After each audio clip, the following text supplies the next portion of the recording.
What's going on, everybody? Welcome to Top Shelf Fandom, Before the Dust Settles, BTDS. I'm trying to get that acronym in there.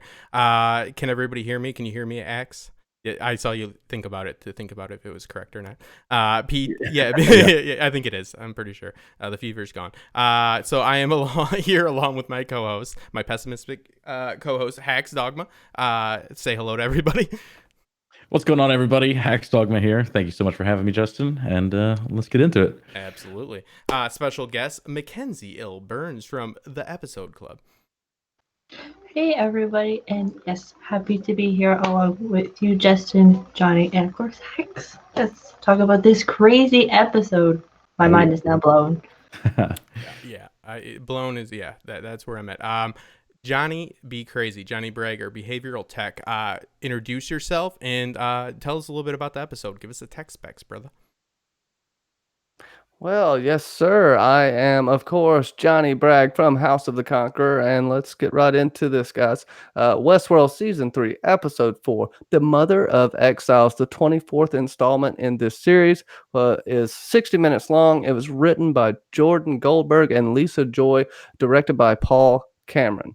The title comes from the nickname for the Statue of Liberty given to it by Emma Lazarus, who was responsible for writing the sonnet to raise money for the pedestal for the Statue of Liberty. The sonnet was called The New Colossus. It's very interesting. If you haven't read it, definitely do that. And of course, the Statue of Liberty represents immigration and opportunity. If any of you have any questions tonight, please at me at House of the Conqueror, and we'll try to get to them if I can get these guys to be quiet. But maybe not. This was an astonishing episode. Let me give a little shout out to some people in the chat really quick. Nancy T, how are you doing? The Blanket Maker. Luis Brooks, how are you? Shade of the Evening, welcome. OTDA, what is good, bud? Danny McKay, Bunny, Robbie Mason. Who else we got here? Shining McDougie. I said that all redneck. No, you did good, dude. Show me how to Dougie. No, you did good. You froze up a little bit there, Johnny. Thank you as always, and direct those comments towards Johnny, and he will be the surrogate. So I'm gonna start it off right away with we get a reference. I'm gonna take this to Hax about the 16th sector, right? Sector 16. That is where the Valley Beyond was located at the beginning of season 2. There's a reference to that by Bernard that before Dolores relocated it. Because what we're dealing with here is Serac seemingly is trying to extract information to get that data, to get the information from the Valley Beyond, because he's working with predictive technology, which requires a predictive model. yes, a simulation of sorts. So I'm going to pass it along to first of you, Hacks, with that revelation. Are you in line with me that, yeah, that's where it used to be, and that's what the Man in Black is talking about? And I'd like to hear your take on where the Man in Black stands in this situation and what we've learned about his situation, with Serac in Charlotte. Yeah. It does look like Johnny froze there. So definitely in Sector 16, definitely Serac is looking for this data. He's looking for, a more personal look at the human mind and kind of the mapping of the human mind. This is, really interesting, right? In last episode, they talked about the inclusion of privacy laws, and it kind of like shapes this picture now where Insight had a wealth of knowledge and was able to do so much, but was in some ways limited because could not do everything that they wanted to do. In comparison, Westworld had this secret project going on and were able to map the human mind. Damned your privacy laws because it was hidden from day one. And I love it. I love this idea that like it is the most intimate look at the human mind. Like when you are in this park and you are doing whatever you would like to do is when you are the most you, right? And it brings that concept back into it. It also makes it, better shapes what this Rehoboam is and what it's looking for. And this idea that it needs to upgrade itself to stop having so many divergences. Yeah, absolutely. I talked about this a little bit yesterday, and what you have with predictive technology is the best way to predict the future is to dictate what happens. And so predictive technology works in the way of like it has a model, and that is a simulation. That is the model in which they use is a simulation. So that and I'll let Hacks get into it in a little bit here, and we'll have a classic debate after we get through a few story points here. And Johnny, I know you're trying to come back in. Just let us know when you're able to. You froze up a little bit there, brother, but don't freeze all motor functions. Come back. So what we have going on is a situation in which, yes, like Hacks said, you do need to collect more data because it becomes obsolete. It becomes like pretty much just not worth a damn because it's dated data. So it's the fight for the Man in Black soul, which I really like in a sense, and it's a fight for information. So it's a very interesting premise in which we've been given. What we see with Serac is I do believe what he's doing with Maeve is deceptive, and I will buy into like that. It's definitely got.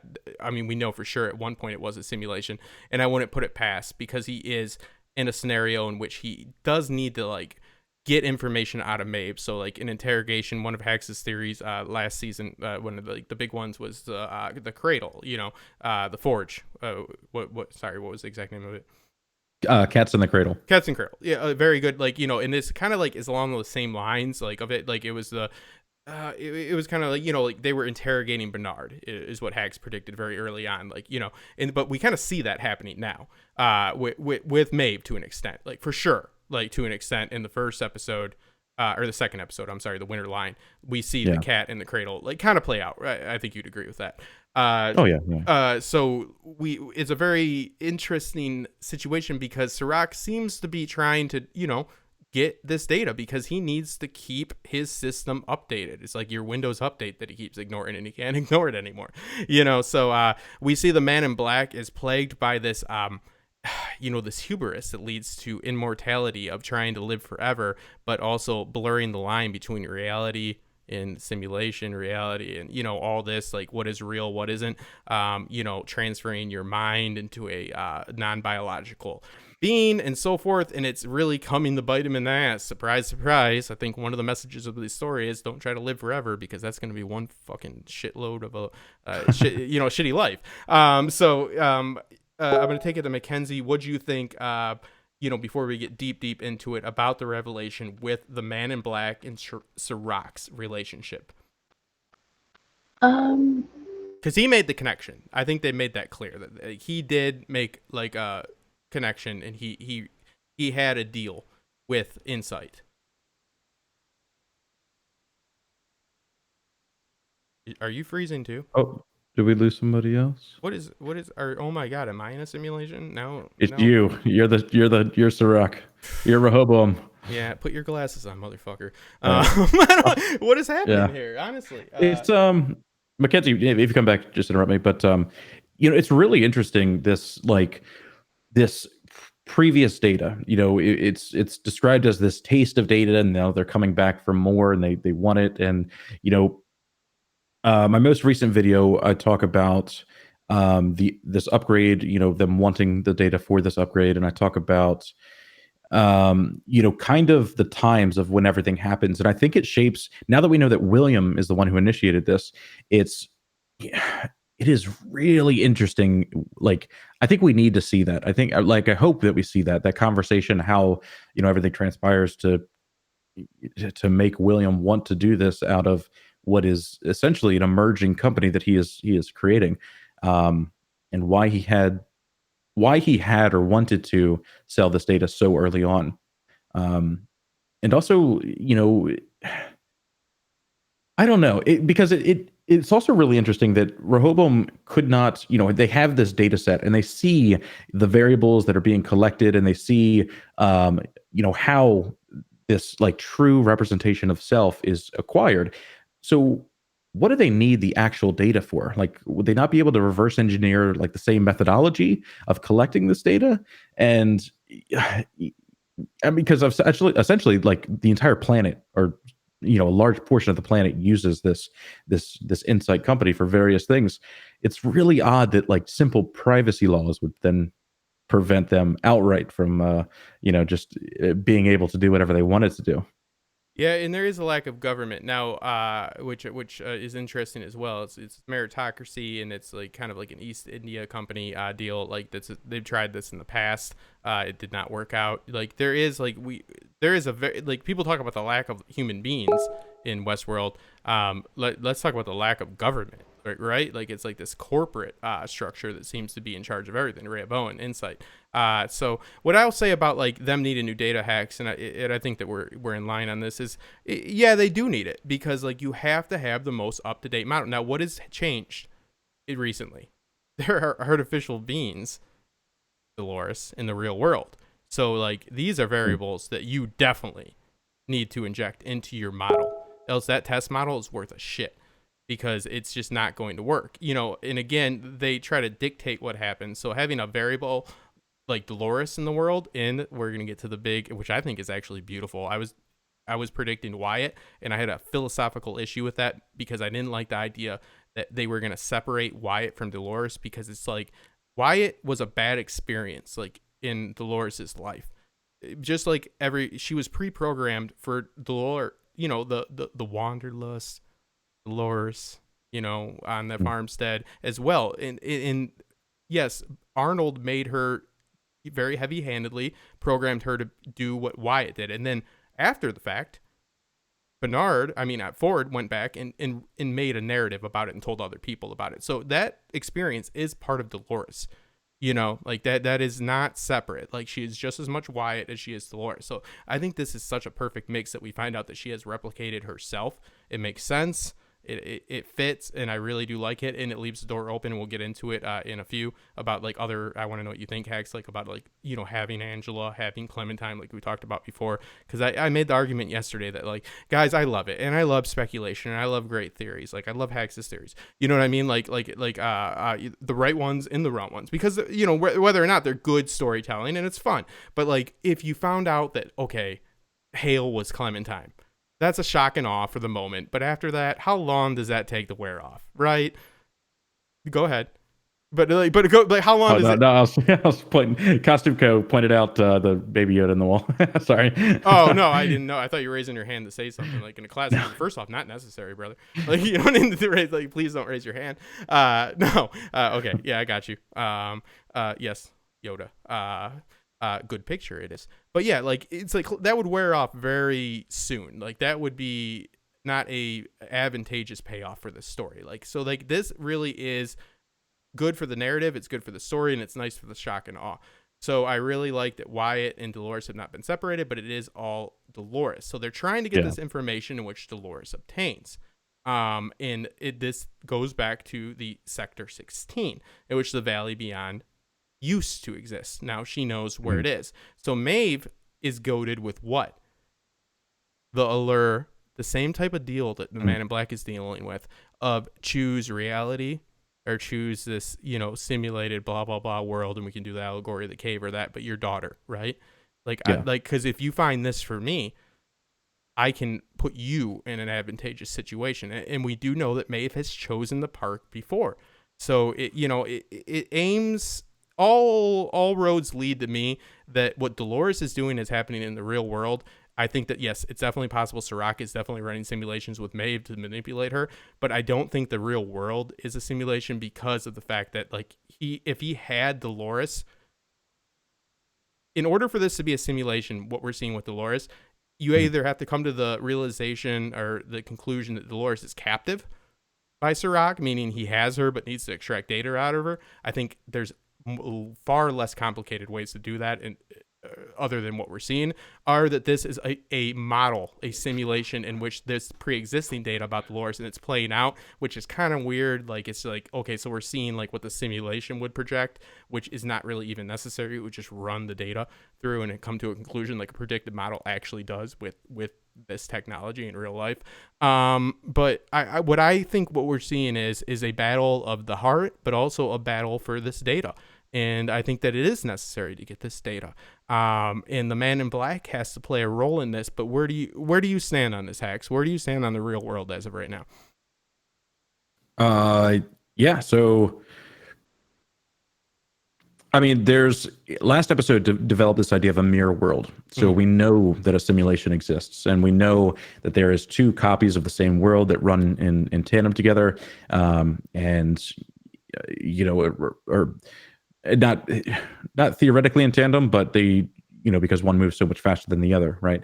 But the what we're seeing with the divergences is this, both plot the same course, but then one thing happens in one world that was programmed, and that didn't happen in the mirror world, and thus creating the chart of divergence.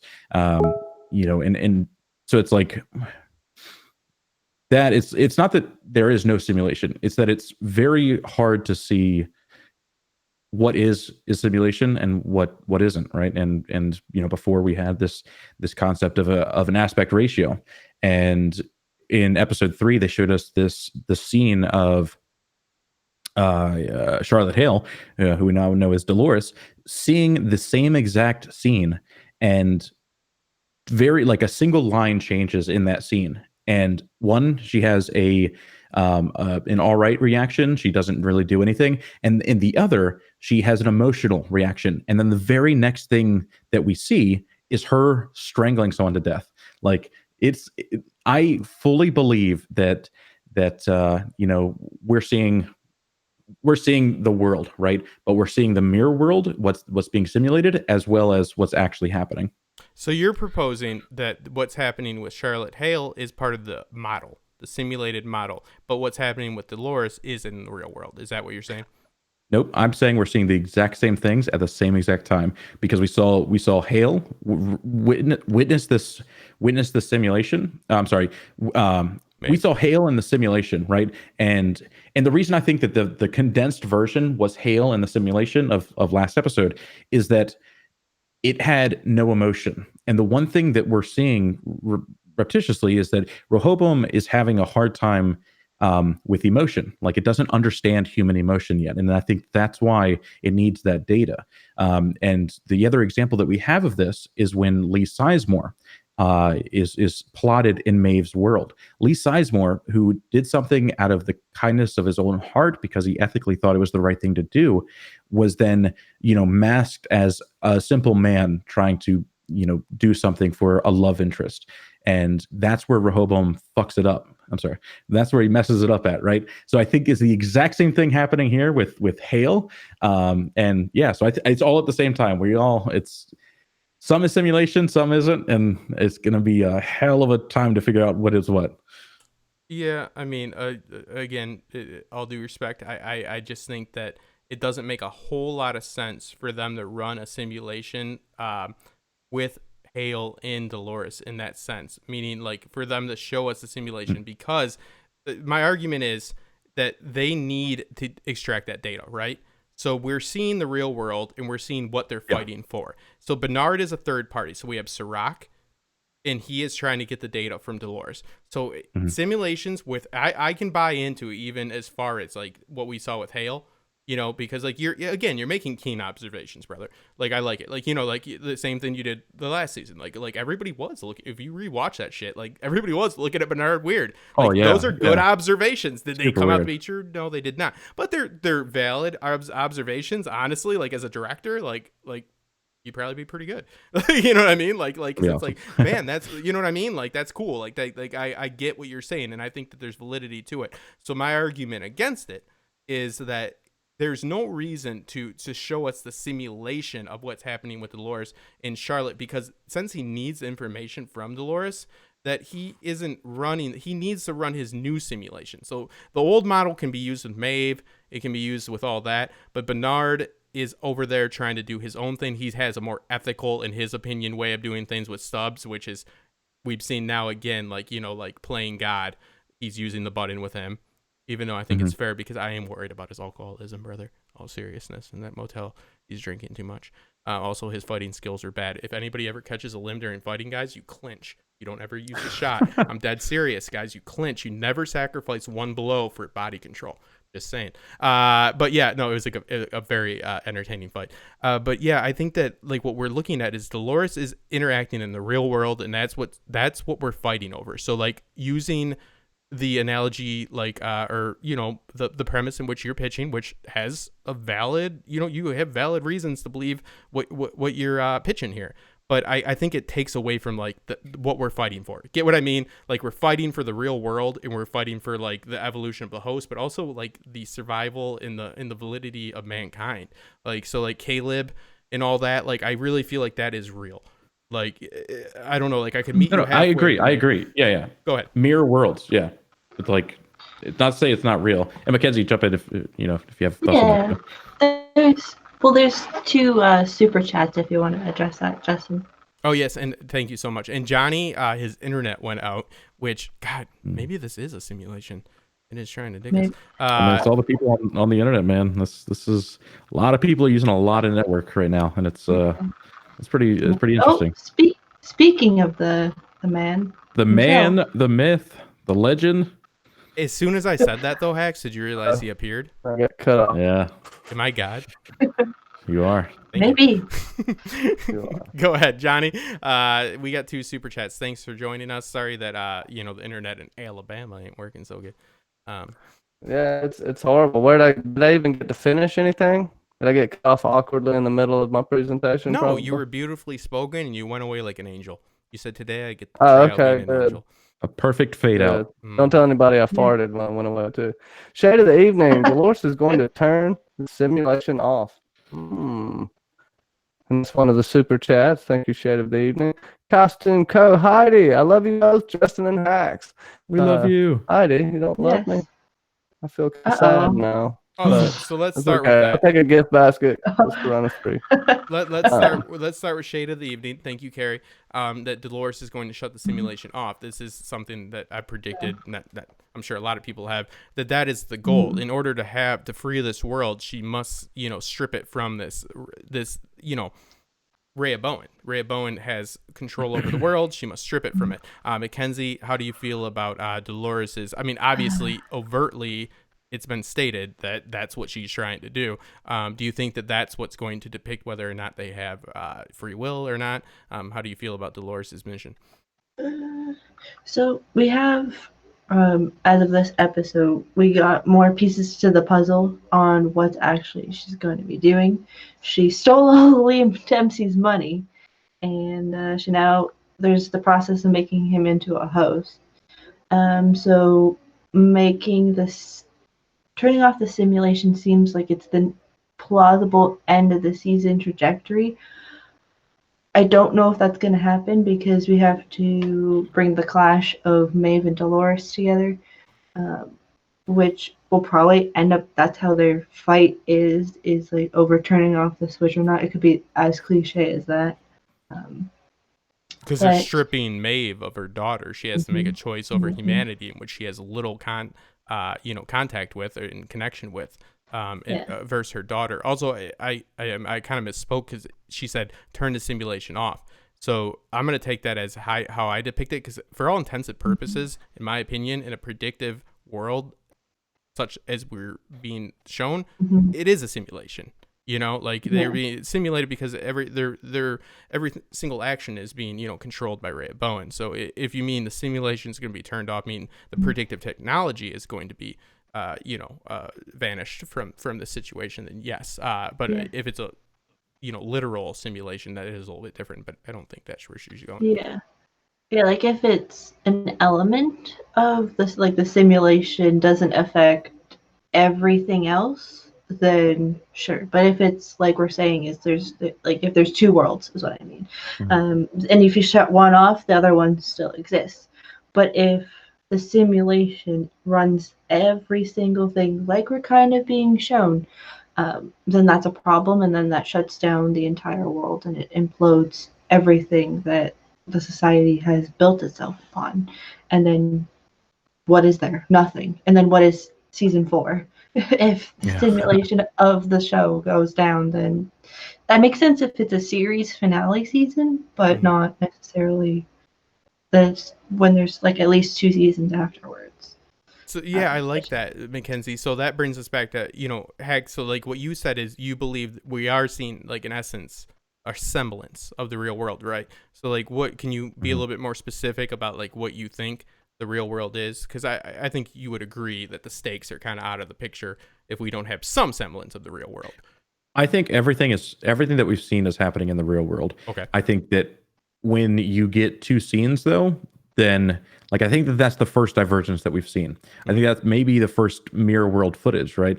But I think it's going to be something that we only know retrospectively. But this involvement of a mirror world, gives the assuming it's not a divergence, gives the story of it doesn't matter whether it's the mirror world or not. It's going to be it's going to happen in both. So the slight deviations is what you're okay. I'm with you. So the slight deviations, it is happening in the real world, but when we see something slightly different, like that kickback in Maeve, or Charlotte, excuse me, her scene, you're saying that is happening, but we're seeing a little bit of both. And if you pay attention enough, you're claiming that then we're seeing kind of like what the Rehoboam is trying to simulate and predict, and then we're seeing what's actually happening, and we're seeing when it diverges. Am I on track there? I think so. Okay. So I don't mind that. I don't hate that, actually. It seems like every scene or sequence that we've had with Dolores by herself, majority of them were divergences in the system. So like when they go to the house, which was in the very beginning of the episode with Dolores and Bernard and their conversation, that's the same house that we saw, but that was labeled as a divergence. And I think also when we see Stubbs and Bernard in Victorville, California, that's also I think as labeled as a divergence as well into what they want, or what they're predicting, because we see in this episode that that Bernard and Stubbs go after Dolores when it's supposed to be Maeve, so that's a divergence on a divergence almost. So what is the payoff then, Hax? What is the payoff to us seeing these multiple things? Get what I mean? Like with these parallel timelines, where's the payoff? I'm putting you on the spot. It's a live show, people. So be aware of that. Sorry, Hax, but let's do the classic. Let's think it out. His video is going to be great. Don't worry. But yeah, what is the payoff? $1 million series. Yes. I mean, it's literally just a storytelling mechanic, and like my biggest concern is that it's going to be really hard for casual fans to catch on, in the sense that they need to make it really clear what is really clear retrospectively, what is real and what isn't. Right. I theorize that the strangling of the pedophile won't happen in reality. I think that was very much was a divergence to show like this the emotional side that Rehoboam cannot predict yet. And I think that we're gonna have to like see a montage of like, oh, this wasn't real, this wasn't real, this wasn't real, and then this is what actually happened to bring it all together. But yeah, like a catalyst. So we have to find a catalyst there that is real, that changes everything. Like that moment, that revelation. Go ahead, Johnny. Well, so everything we would be seeing isn't real, and it's just an example of the choices that they could make. Is that what you're saying? Yeah, so I think everything is real, right? I think everything that we see, whether it exists in the simulation or, in the mirror world or the real world, it happens. But right now, we've gotten one scene that I theorize is the first divergence that we've seen. And Mackenzie point out a couple others that I haven't really thought about yet. But it's like, I think that they're going to have to make it clear because we see the same exact scene in two different ways. And I think that they're literally saying different things. That voice recording says the same sentence in reverse, and it's a recorded message. It's literal proof, and the only way we could ever have, that, or like that would never change, is what I'm trying to say, unless it was them trying to, show this comparison of the two worlds and how they could split apart and go in different paths. Where the model ends and the real world starts, because a predictive model works off of data that's collected. We are aware that the data is outdated because that is Serac's, goal. His motivation is to get new data. So yeah, I mean, the only issue that I have with that, and I agree, I think it just needs to be clear, is that for a storytelling sense, like, is it just to showcase how simulation like theory works? You know what I mean? Like, in what do you think about like the aspect of like hex, like, like the difference between like holographic, theory versus simulation theory?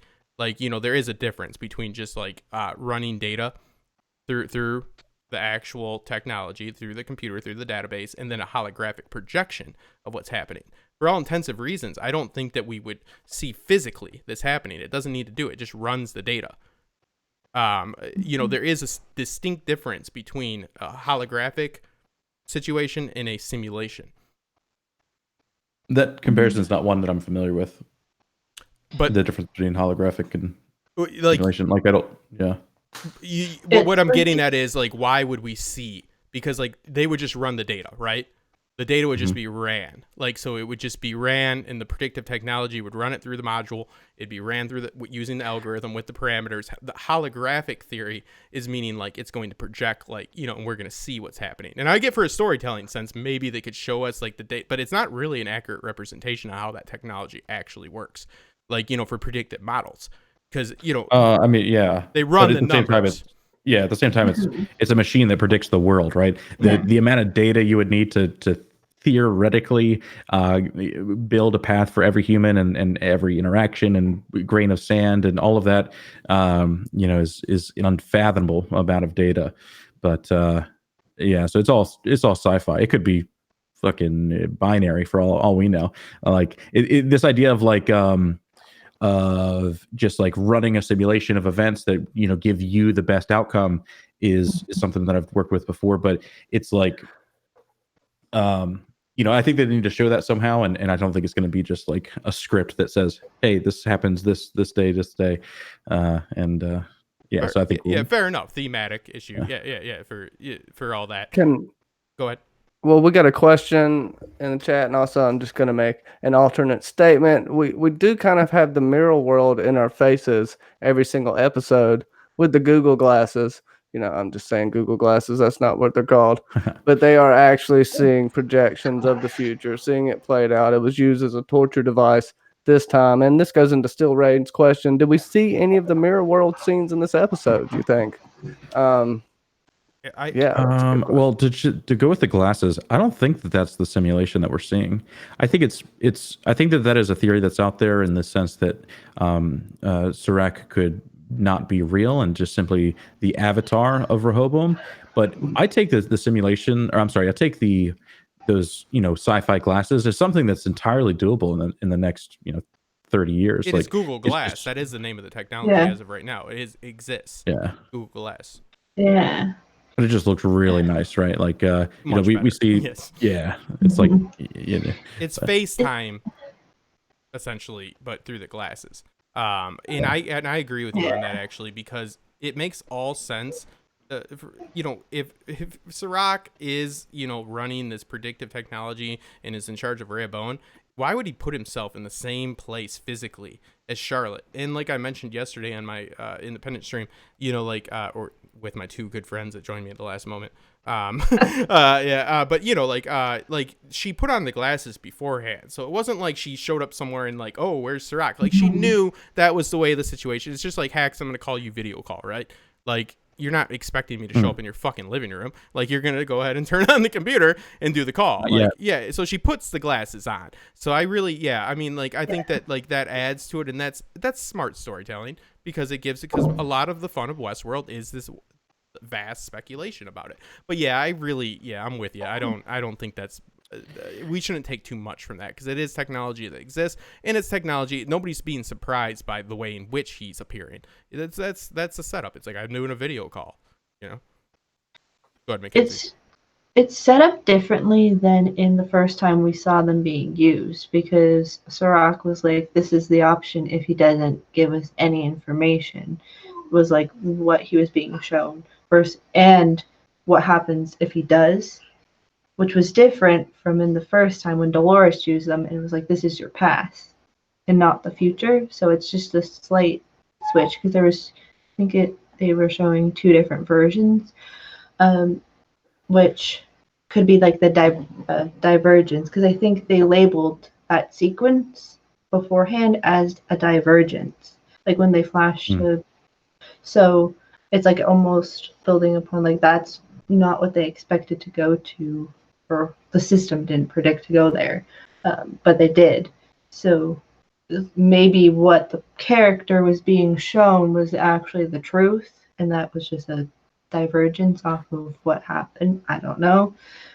We didn't get to see what do you mean what you the don't know, Mackenzie? saw. Come on, give us all the information. Well, We didn't get to see what the characters saw, but I do want to take a quick second, because I feel like, and it's my fault. Kasimko Heidi, $20 super chat. She says, "I love both you and Hacks." I gotta agree with that statement. Maybe I'm biased, but thank you. I shamed her into telling her she loved me, so I got something out of it. Heidi, thank you so much. And she missed me. OTDA, if you can link Heidi's channel, please do. Heidi, thank you so much. You're always an inspiration, and that support means the world. I'm so sorry. Go ahead, guys. Well, I guess we got some more super chats here, and we'll go ahead and get into it. There's a question from Louise Brooks. Thank you so much, Louise. What if Louise? Sorry, I don't know why I'm saying it all French. Like, what if Dolores has hacked Rehoboam and is doing a human fidelity test on Caleb to build the perfect overthrow plan? That's interesting. I'm gonna field this first, because my biggest speculation of this season is everybody, and even myself in the past, have talked about what if Dolores is playing Caleb, and I really have emphasized the importance of taking narrative at face value, meaning Dolores has, what you're served on a plate, you must recognize, because in order for a reveal or a turn to happen, you must know what you're served first. So like last episode, I know I had a temperature, but I was really trying to drive home with you guys, like that what we were served is that Dolores starts to trust Caleb once he endures that torture, and he does not turn on her. I'm not saying that we won't have because it's fucking Westworld. I'm not saying that that's not going to be like different, and we're not going to get some scenes back, or even to a further extreme of divergences and all that. I'm not saying any of that's not possible. It's very likely, actually. But please, like that is what they're selling to you. So it's like you gotta, in order to be turned, in order to have that reveal, you must understand what was served to you first. So with Caleb, I think that just as much as the argument has the validity of, it seems like Dolores is like using him, let's think about how advantageous it's been for Dolores to have this helpful human being. Let's talk about Caleb possibly turning. Let's talk about Caleb possibly being a mark, making Dolores his mark, meaning like he's playing the game. He is putting himself in these scenarios. Now, again, I'm not huge on this, but if I'm going to ever give a big speculative theory, this is it. Like, just as much as we question how much free will is within Dolores and Caleb, like for the scenario, and everything's controlled by Dolores. She's hacking in, like you said, the Rehoboam, which is, again, a valid point, because if anybody's going to have a like a strong suit in the situation with predictive technology, it's going to be artificial intelligence because it doesn't comprehend and it doesn't work cognitively. Dolores hacking in the Rehoboam and all that, I think that that's the eventual goal, and I think that Maeve is going to be necessary for that goal because she's the only one that's exhibited these traits and these abilities to by proxy access databases and access other hosts and exhibit agency over them. But yeah, I mean, like, I think it's a fun, if you're ever gonna get a weird speculative thing on me, and I know I'm no fun, guys, but like, it's Caleb goading Dolores, and that's my shtick on it. I think that, yes, I think that Ford definitely knew of this situation, and when he set the hosts free, he knew this was advantageous and he let it go on because this happened 20 years ago, the connection with William. Ford knew about this and he knew it was advantageous because if you're ever going to have an advantage as a technological being, it's technology running the world. You know how much harder it would be if it was just like, the world in which we live in, which with our president and so forth. You know what I mean? Like it's really is an advantage, right? Like, I don't know. In my opinion, that's an advantage. If you're counting on technology to dictate actions and dictate what happens within government, then technology coming into that world kind of has a trump card, in my opinion. So I think it's well suited for these hosts in this situation. Yes, as much as it works against them, but mostly it works against the biological beings, and that's my shtick on it. Well, there's a lot you said there. I say a lot.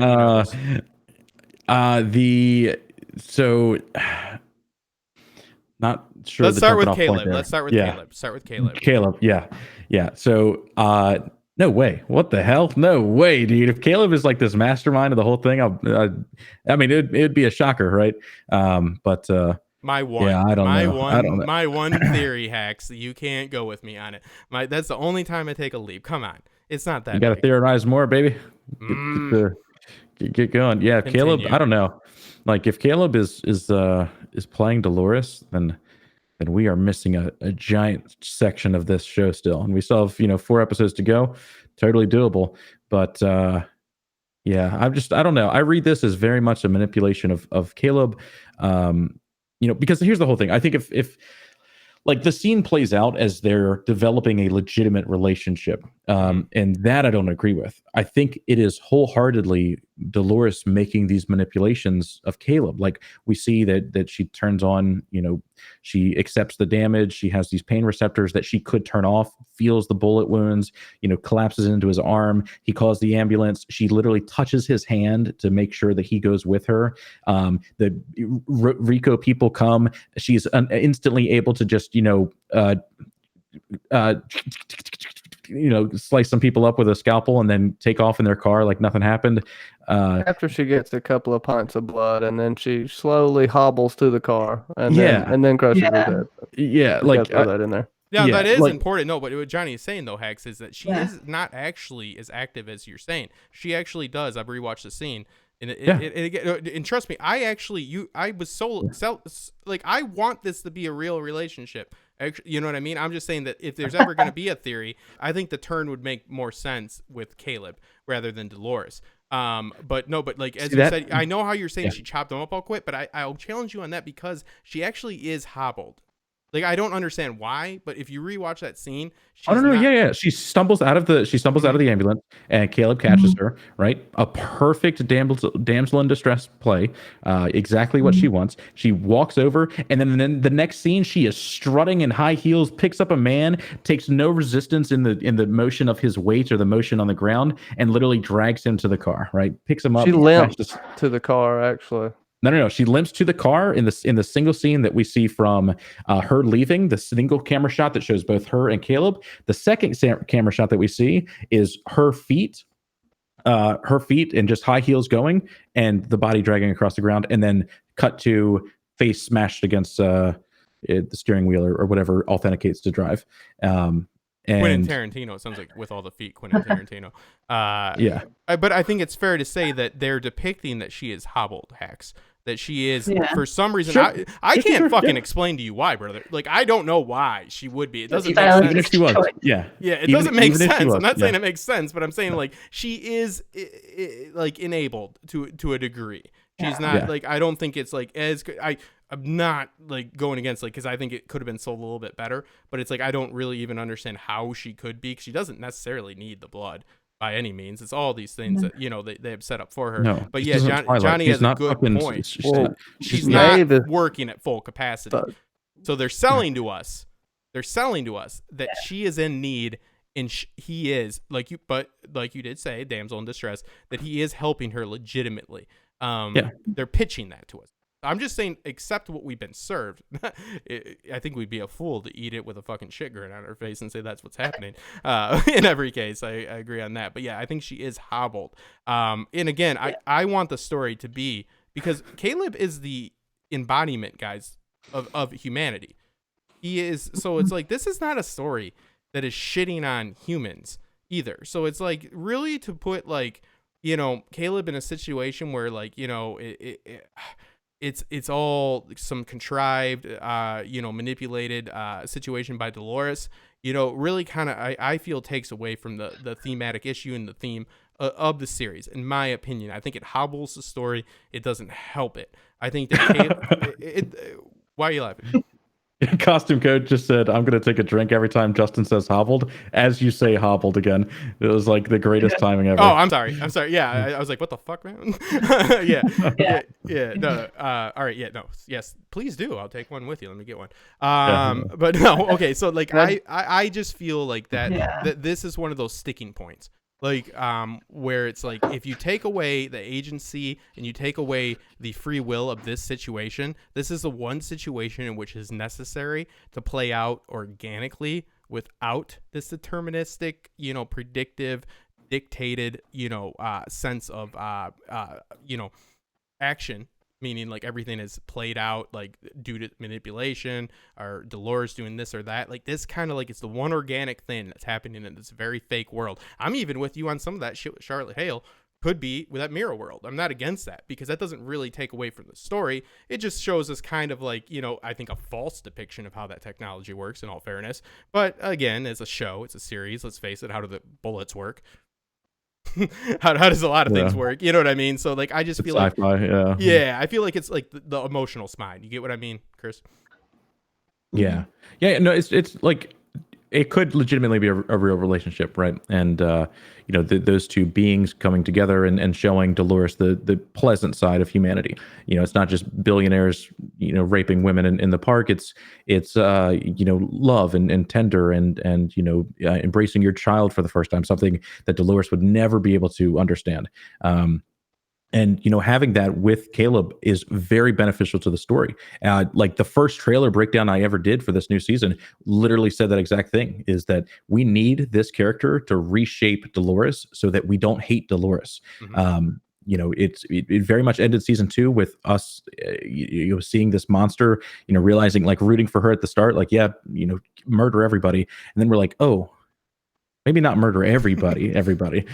Children don't need to die. But, I don't know. But at the same time, there's just so much information that she has about this person and why this person and why, like, super coincidental about just, he has this implant turned off. He, wouldn't be feeding information to Insight, or if that's even how that works. We really don't know yet. But, there's just a lot. I think it really points to this scheme of manipulation, but it's definitely possible that it's genuine.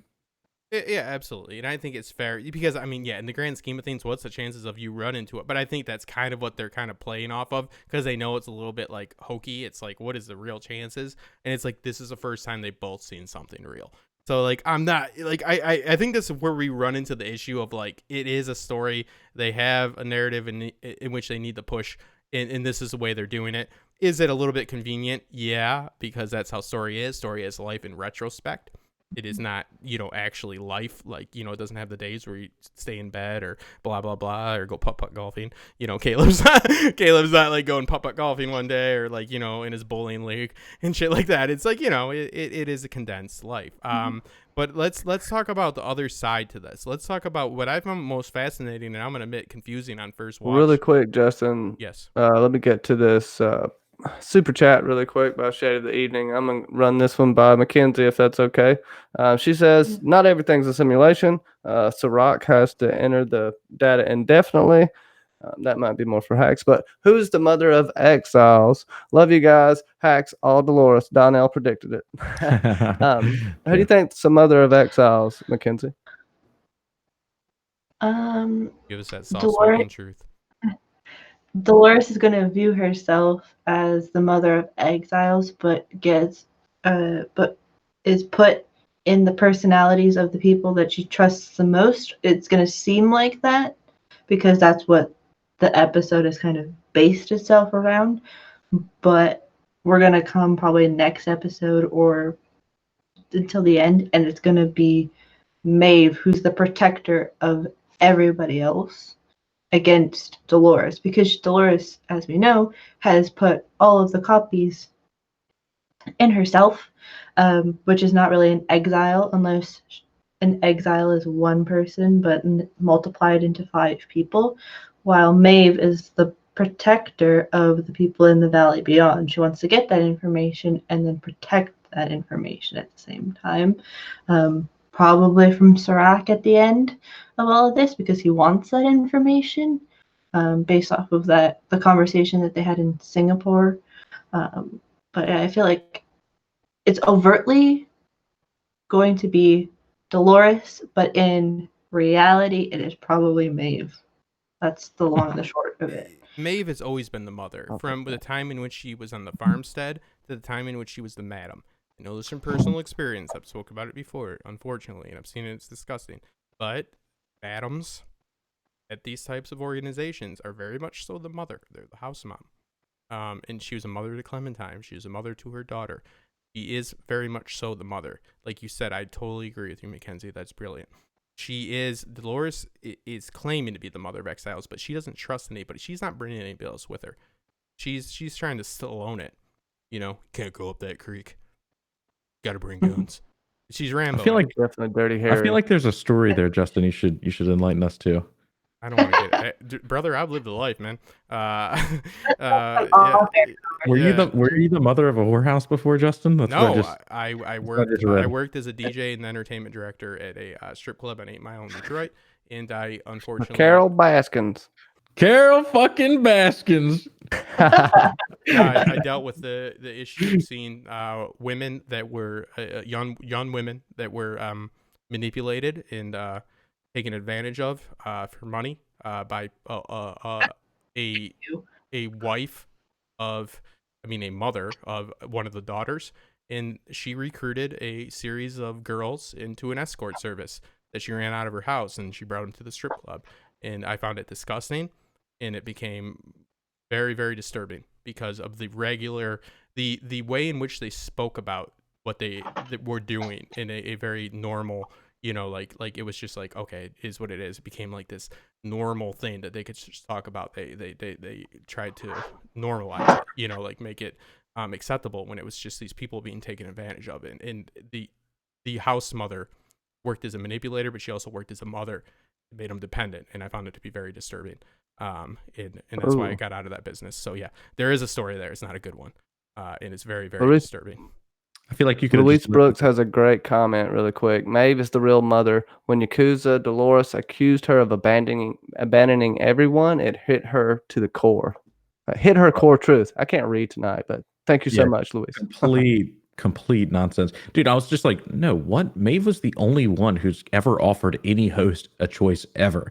Dolores is like flipping her, her lover's switch. Like it's just, be a more efficient murder bot, Teddy.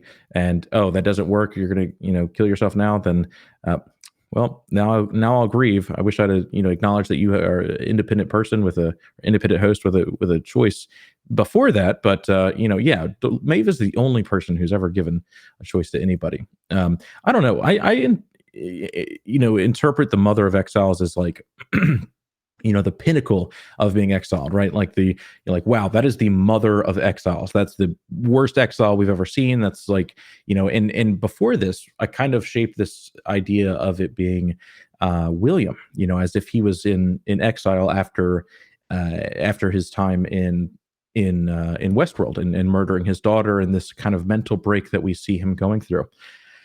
I think that it's probably pointing to that because this episode does, see him forcefully induced into a medical facility. And he now, both in his mind, in the sense that he has been going through this torture, and now physically will be restrained and put through this exile while his company is taken from him. I think it points to that probably. Well, what we're seeing is, like I said, in that disgusting situation, that Dolores is exhibiting the type of, control and manipulation which I spoke about. Maeve is representative of the type of, personality in which they do take on a mother role. Like, they take care of these people, and like a house mom, a madam, will take that on. So she's always been a mother. So a mother of exiles. Okay. So this is, comes back to, let's just say the Pharaoh and the Israelites. So the mother of exiles is who gives birth to the exiles. So she, Dolores, could be the mother of exiles in the sense of there will be more that come after her, and she will achieve her goal of creating more. Not maybe in the way she thought. It probably will come through Maeve, but she's the mother. She's taken it on, very selfishly. And I think, yes, with like a lot of, again, she's like the anarchist that's trying to take down the government by starting a government. It's like, it's hard. It's walking on a razor's edge. But to be the mother of exiles, she gives birth to those who are exiled, which can be these new hosts and these pre-existing hosts like Clementine and all that. So that's where I believe. And yes, there is a mother sense of Maeve, and I agree. She is the only one that's ever given anybody any choice, and she's showed free will and showcased this, in spades with just choosing her daughter. So this motivation of getting her daughter back is what's driving her, and Serac is using that as the ace of spades there, the trump card. But also with William, I do disagree with you to an extent, because what I feel like they're doing is they're fighting for the corporate control, hacks. They're fighting for that percentage. They want to keep running it off an algorithm, and the other side wants him back. My question to you guys off this is, where does Bernard fit in? What is his exact agenda? Like, how does he differ from Serac's approach to Dolores's approach, even to Maeve's approach? Where does he factor in? That's what I was trying to figure out within this episode, because he shows up and he says to Stubbs, like, oh, we have to go and get the host version of Liam. And I was like, what? Like, it was very confusing, because Bernard's mission was originally to go after Maeve, who's going after Dolores. But now that we saw that sequence in the masquerade ball party thing, whatever you want to call it, it's changed drastically almost, because Maeve's on this different path, but then Bernard and Stubbs want to take Liam for some reason. So I would say that it's more along the lines of Maeve, what Maeve is trying to do, which is take out the puzzle pieces that get Dolores her end goal, while like assisting with Maeve. But like Maeve is like this, Serac is the spearheader, Maeve is like the one that's the leader of this, and like Bernard and Stubbs are like the cleanup crew of like grabbing the pieces, or to get the obstacles out of the way for Maeve to continue on. Because it seems like Maeve is catching up with Dolores in a sense. Because we saw their scene with Serac where he's like, this is where they were like 3 months ago, like that whole sequence. So it's her catching up while Bernard's already there, which makes no sense in the timeline, unless we're meant to see those scenes before we see the scenes of this episode next week or so on. Do Bernard and Maeve differ in approach? Do they differ in their approach? What do you mean? Motivation To what stop is Bernard Dolores achieving? I think, I think that, Maeve's motivation wholeheartedly defined as wanting to be with her daughter again. Maybe accepting that Serac is telling her this, and believes what he's saying, and her opportunity to live in this world with her daughter exists if she follows him. I think that she's on board with that plan. It does seem kind of like a submissive role for her to take, in the sense that she is very much a powerhouse character. But at the same time, I mean, it makes sense, right? It makes sense. They do align and they could work together in this single shared interest. Now, Bernard, I think, wants to stop Dolores. Now, there's a lot, in my opinion, that points to Dolores having information that she shouldn't otherwise have.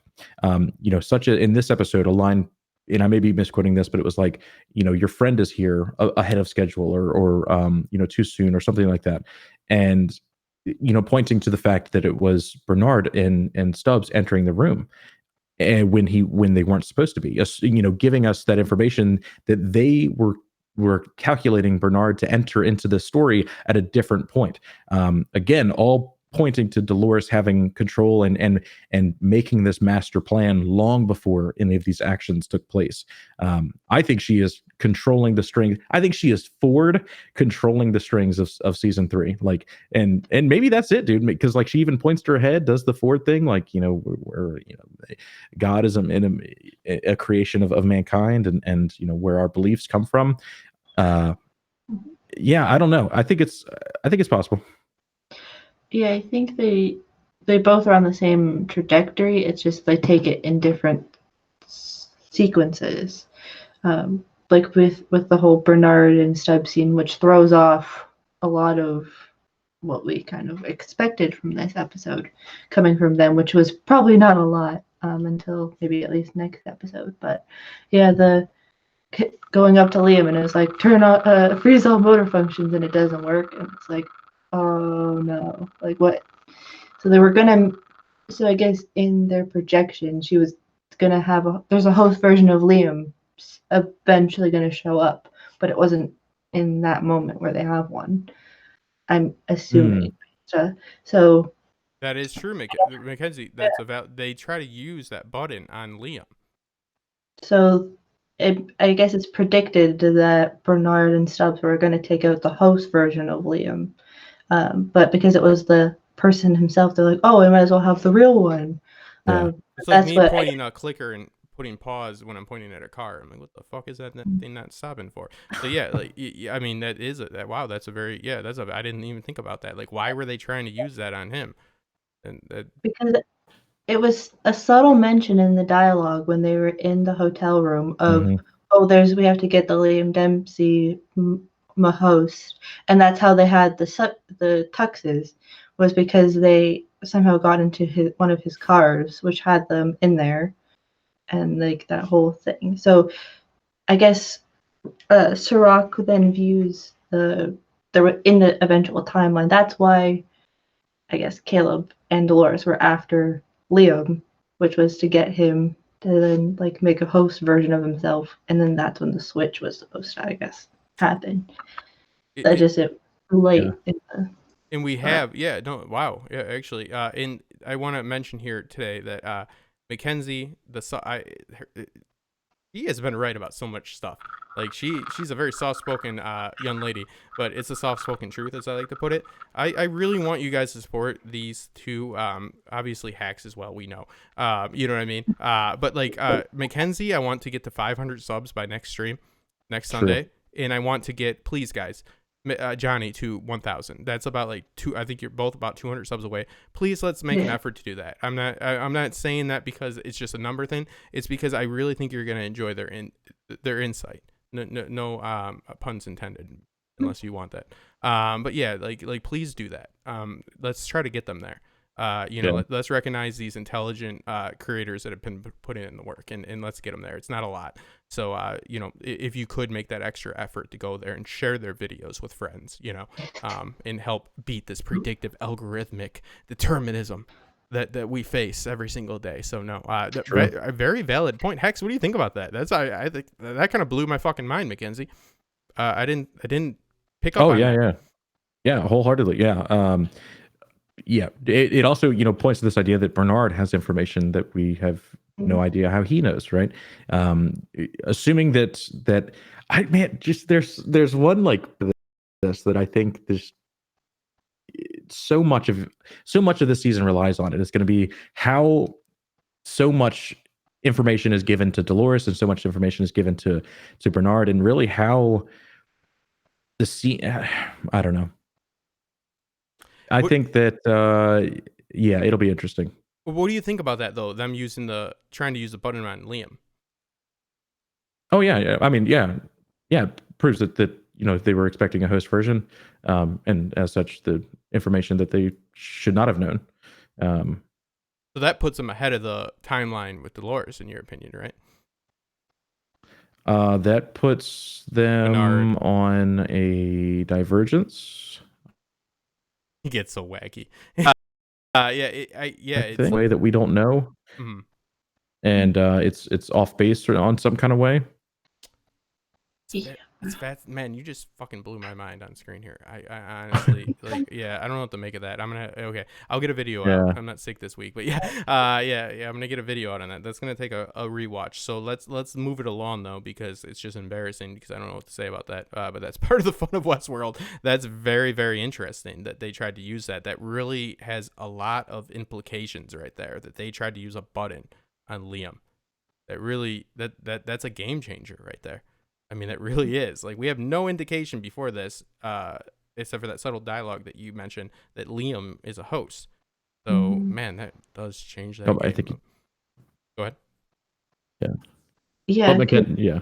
It I guess then proves that there was a cross in the world or the timelines almost, that all 6 or 5 of those characters were at the same time there, with Caleb and then Liam and then Dolores and Bernard and Connell were all in the same sequence together for the eventual reason of Interesting. Yeah. It's just simple stuff. Just simple. Yeah. Yeah. And then at the same time, we see Maeve also have a scene with Dolores, but it's the cross reference of, oh, this is how this is all working together. And then at the very end of the episode, for the other 2 people that were attached to Liam to see her as, oh, this is just a drug version of herself, but it's actually that she's there and she's a real person, and it can presume that Liam wasn't on any drugs, so that's him seeing her as a real person. And when he's getting roughed up by Caleb, it's like, what? It's like, oh, she's here for you, and it's like the deadpan. So I feel like, and it wasn't labeled a divergence, but it is a divergence at the same time, that it's like that. Because I don't think there was a title sequence of like, oh, this is a divergence, like this is an event that we're going to. Mm-hmm. Yeah, and there's someone posted in chat, Jay posted in chat, is that it was that they went after Liam because Liam would be the obvious choice. To totally agree, and I think that there's even a line in this episode that might prove that there is that they haven't met before, or that that Bernard was simply using his intelligence and looking at who. Actually, I think I'm gonna recant what I said. I think that because we see him on the beach looking at this screen of Liam Dempsey, right? And if I'm Dolores trying to figure out how to infiltrate the system, I think wholeheartedly then he's just inferring that it would be replacing Liam. So it might not be proof of anything, or him not knowing information that he shouldn't, but I don't know. It's also really interesting that why they would just straight go for trying to turn him off as if he was a host, and then Dolores also already expecting him to be there, or I'm sorry, expecting him to come at a different time. There's just something off that I feel is going to wrap this whole thing together. I think we might have stumbled upon, or Mackenzie has helped us stumble upon, that catalyst in which you were speaking about earlier, X. For that moment in which, like, that turning point. Because, like, I asked you earlier, what's the payoff of what you're saying? You know what I mean? Like, if we're seeing this stuttered narrative, you know what I mean? Like, the staggered narrative. Like, what's the payoff? Like, it's a moment kind of like this, right? Where, like, you can come back and connect. And that's what makes it worthwhile. Because there's really no reason. Because, again, and I'm not even really the tech guy, but, like, I have studied predictive technology in preparation for this series. And this is not the way. It's not a hologram. It doesn't need to do this virtually. Like, there's no reason in which it would be depicted this way. It's running the stats, the attitudinal, the descriptive, the way in which people behave, the way in which they look, all this. Like, it's numbers running through a module. That is what it is. It's not a hologram. There is a difference between that. So, like, and there's, philosophical debate about this. So like, you know, in order for them to showcase this in this virtual way, you know, it doesn't make a whole lot of sense other than if you have the conclusion. It kind of goes back to Hex's like season 2 Cats in the Cradle theory that they were holding them captive and they would be running it through that. Which again, like if you had Dolores, in my opinion, like just that doesn't make a whole lot of sense for me. Like this is way too complex. You know, there would be better ways to go about it, but I've been wrong before. So let's move it along. Let's go to Johnny on this one. I've noticed a distinct reference in parallel storytelling as far as Logan and William with Liam and his brothers, like his boys, at the club. You know, talking about the girls have been tested, they've been this, and I'm not going to tell another sad story. Don't goat me into it. But yeah, like, you know, like about what happened, because it's all very bad.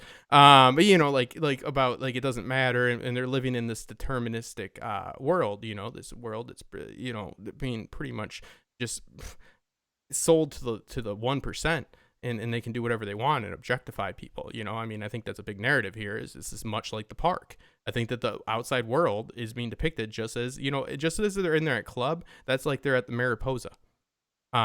With the reference here, Johnny, did you catch that when his boy was pitching to him, just as Logan pitched it to William about, hey, why don't you have some fun? Yeah, and Costume Co. and I think Jay pointed out that Liam means William in a different setting. Please confirm that for me. Who it actually, what language Liam means William in? I think I don't want to get it Welsh. wrong. So, what? It's one of those. Yeah, it might be. I'll go with you on that one. Mhm. But he does have that same demeanor that kind of speaks up for himself, but it's really a little low key, not sure who he is yet. And it would be super poetic if Dolores is the person that brings out the true him, the true William inside. Doesn't mean he can definitely parallel William. Doesn't mean he's going to shoot one of his family members or something like that. But I think we're going to see a dark side to him, because Hax pointed out, I think a couple of episodes ago, that he was a high-level gunslinger in the park and he was a black hat. So he has a dark streak to him that I don't think he's let out in the real world. When William had his coming-of-age party in the park, once he got out of the park, that man did business. That man conquered the world. That man conquered many worlds, you know, Plutarch. So I think that's really key here. I got a very smart chat here to point stuff like that out. Really appreciate you guys, and you know, y'all make me smarter. You know, I got to learn something every day. But yeah, it's all about the conversation, man. It's a beautiful so good. Yeah. There is a question that I do want to get to from Feewet, who's an awesome supporter, who said, does every divergence create a different timeline? Is the mirror world constantly adjusting for new data, such as new divergences feeding back into Rehoboam to create the updated mirror world? What do you guys think of that? Well, yes. Okay. So again, I'm just going to say I am not at all involved in predictive tech, artificial intelligence. Actually, none of us are. You know what I mean? Like, I know Hax, you work in cybersecurity, right? Like network security and all that. You are definitely the most qualified as far as, like, you know, computer technology. I mean, but it's pretty vast. Let's be clear that, like, it's a big field. Yeah. It's like saying a cement worker knows how to roof a house. Like you're in construction. So like, I'll just say what I learned from, you know, reading a few essays and watching a few videos is that yes. So like, what would happen with these predictive modules would be that yes, like so they would assess variables, meaning like yes, like what you're saying happens, like a divergence happens. But they would have to anticipate that divergence so that's where you run into the problem. Like, and it's actually not a problem for what like Hax is predicting. It's kind of like a problem in the original model only has the data in which is, you know, given to it. So it is going to account for variables, and it's going to go down different paths, which would be depicting, if you're going to depict this training module, the simulation in this visual method, which might be for thematic issue, cinematic issue, like, then yes, like, so it would give you alternate timelines. But again, Like, not to be a nitpicking here, but that's not really how that works. But yes, like, so like every variable would set it down a different road, and it would predict what's the most likely outcome. That's the only way it can do that. It can think this happens here, this doesn't happen here. Let's see what happens when we go down this path. What does that lead to? So all these variables add up. You have constants, you have variables. So like, but you're only working off this information. So you don't inject new information into a training module though. Right? Like, you don't inject that. That's what he's trying to get. Serac is trying to get that new information to better his model. He's trying to get that. And the best way, again, to get predictive technology to be efficient is to, like, ever heard of the Black Sox, the White Sox fixing the game? You fix the game. It, like we see with Caleb and the deterministic approach they take with that. So, like, it's not necessarily when you have these modules go, they call them training modules. They work off the information that's originally given to them, not new injected information. So yes, but variables happen within that training module, and they go down different paths. So it's like, yes, many different roads are explored. So if you are right, like Hax is, if Hax is right, and they're depicting this training module in a visual sense, then yes, we could see a lot of different like scenarios playing out that might not actually be playing out, because that is the way this technology works. It goes down a lot of different roads because it has to explore them, and then it comes to the conclusion of what's most likely. Go ahead. Oh, no, yeah. Yeah, so my interpretation is that does every divergence create a different timeline? I kind of view it as just it. I think that the inclusion of the arc seconds shows that these are very minute things that, self-adjust, that have not crashed the overall story of the future yet. Or if they are so big that, Serac still has time to make those adjustments before. If a simulation is running and shows the projected human events, it would also show Serac's projected events and would make sure to, calculate exactly how he would, make a move to remedy or outright stop a situation. It would already calculate that. So I don't think that these I'm not like, it does kind of build this idea that there's a matrix of worlds running at the same time, and it could be right, but they've only addressed a single mirror world, and they've also shown in the simulation that Maeve was in, assuming those are the same thing, it does show this difference in speed, and I think that difference in speed was included for a reason, and it very well could point to that the simulation could just go through human history so quickly and has some kind of a rival-esque loop on it, right? It's just showing this repetitious what happens over and over again until we see the future. But yeah. Can I debate you slightly on that? I would say that this is why Serac seems somewhat so desperate. I know he's a cool character. He's got a nice poker face.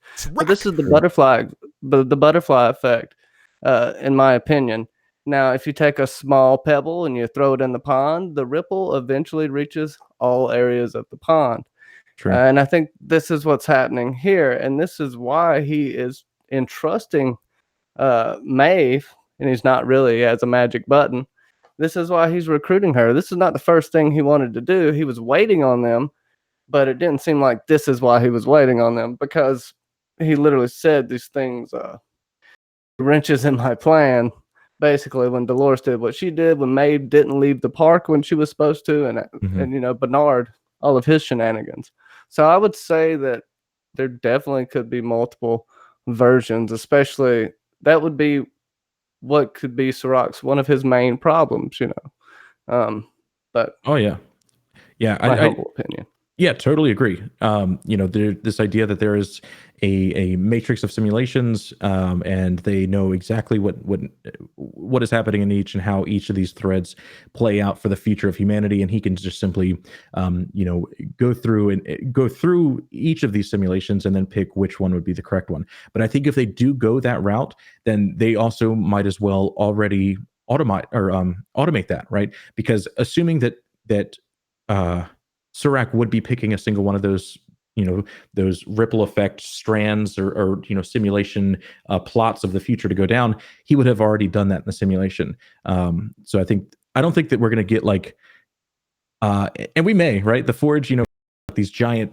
pillars of hosts and cradle-esque structure of people that were in this, world. But I don't think that we're going to see like 1,000 simulations going or 1 billion simulations going at the same Doctor time. Strange. You need to turn your auto zoom. It is making me feel like I'm on acid. Your auto zoom on your camera, it goes in and out as you move. It's tripping me out. Oh, really? Yeah. It is. It just keeps going. Especially when you talk like an Italian, like me, with your hands. It just keeps going. Boom, boom, boom. Sorry, this side note. But no, I agree. That there is this issue. Don't stop it. I said stop, please. Yeah, you're wigging me out, bro. I took these computer drugs that they got in the future. But what we're dealing with is a situation in which you have alternate timelines. So they would run this simulation through the module, like I said, the training module. Mhm. So Serac would come to the conclusion this is the best way to defeat Dolores and get the information. So we could, like mixing a little bit of Hex's theory in there.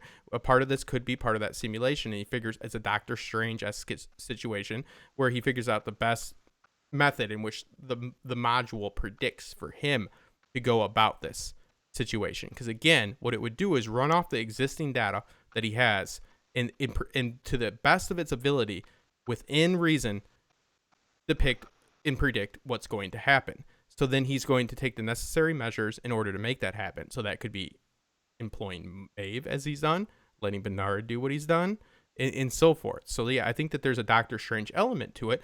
But I wouldn't venture as far to say there's going to be, like Hack said, like 1,000. It's not going to be like, I went back and I saw there's blah, blah, blah, so many situations. How many did we win? He said 1. So no, yeah, but I think that is technically how this works. I don't know how I turned into the stickler for the tech on it, but I really have. Like it just would run the numbers, and you'd be like, okay, so this is the best path, and we'll try to make this come true. Like it's your best of chances. It's kind of like counting cards. And then we see Tony Stark asking if this is the one. Yes, that's what I'm It's saying. just like, Yeah. I love it though. So the outside world is definitely a lot of people have talked about the absence of people, and I talked about this on my stream yesterday, but it was an impromptu stream, so I just want to mention it again. I looked into the casting calls, and I did extra work out in LA. There's not a large contingent for Caucasians from 15 to 50, which you're asking for in Singapore because they're on work visas.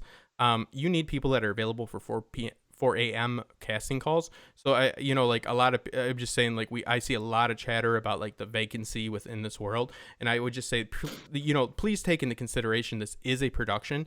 I've found, and they've been since deleted as they do, these agencies that were doing the casting calls, they're doing 15 to 50 Caucasian males and females. Singapore does have a mixed demographic, and there is a decent amount of Caucasian people that live there, but they live there with work visas. So yes, you could have sons of people that are working, husbands of people that are working, yes, that are available, but there's not a large contingent. And if I went through like a dick and I counted a lot of the people in the scenes, except for the Maeve scenes outside, there's really not in my opinion, there's usually 12 to 13 people in the background, which is really reasonable for a production. And I think it makes a lot of sense, but I do think that they show us, that's the one thing with your theory hacks that I say with Charlotte Hale. I meant Charlotte Hale. Her scenes seem a little bit empty. Those do seem off to me. Those do seem a little bit empty, but that can also be due to the VFX, because there is a lot of VFX in those scenes with her travel, like her ship and stuff. So like you can also account for that there. So I will give you that. There is inconsistency in her scenes, but I just stray away, because I always like to kind of inject that into this, because I love the speculation, but also I do have production background.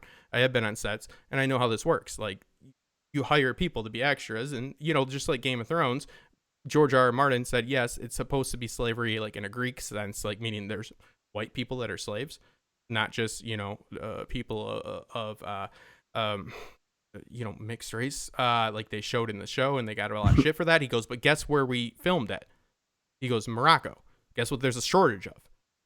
Caucasian people available for extra work. So sometimes you do need to take these things into account. So like I feel like if we're gonna do an after show and we're gonna talk intelligently about it, that it's like, yes, there's definitely, I think that Charlotte's scenes, there's something a little odd about those, but I could kind of wrap that up to the VFX. Besides that, guys, I don't know, I know I'm not against the mirror world thing as a whole, but I don't think that's the way to go. I just would like to share that little bit of personal experience that doesn't have to do with house mums with you, Well, the extra work. Justin, we got us another Yeah. super chat from Louise Brooks. Thank you so much, Louise. And I'm going to shoot this one to Mackenzie.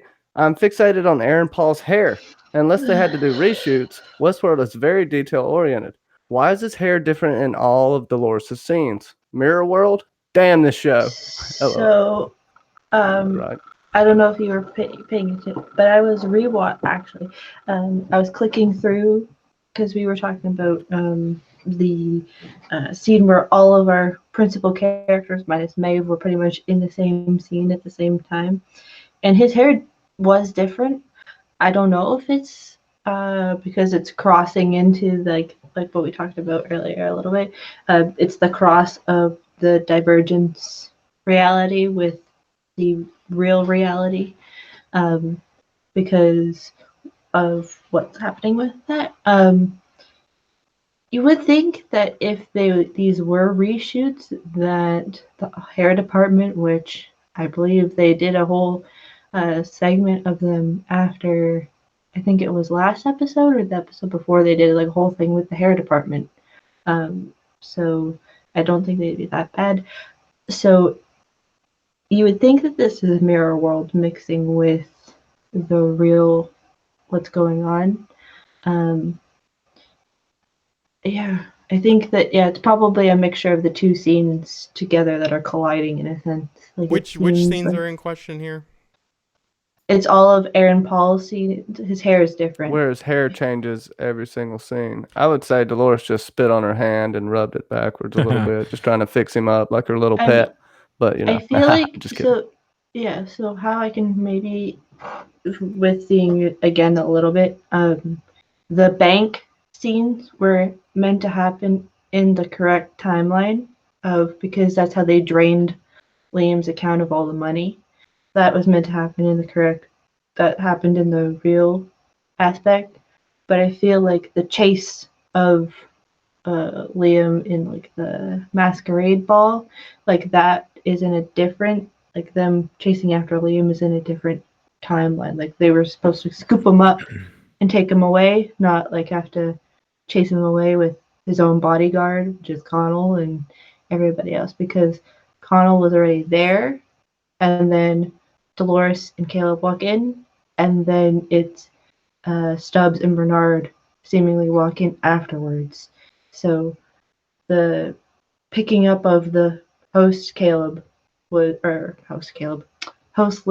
was supposed to be after that. So it's the change in the timeline. So that's I think that there's something to that scene being the principal scene of. That's a good point. Because of how because I don't think that scene is supposed to play out how exactly it was supposed to. Like they were gonna get some divergence made the timeline change. We saw so that's why the hair changes. That would be really cool.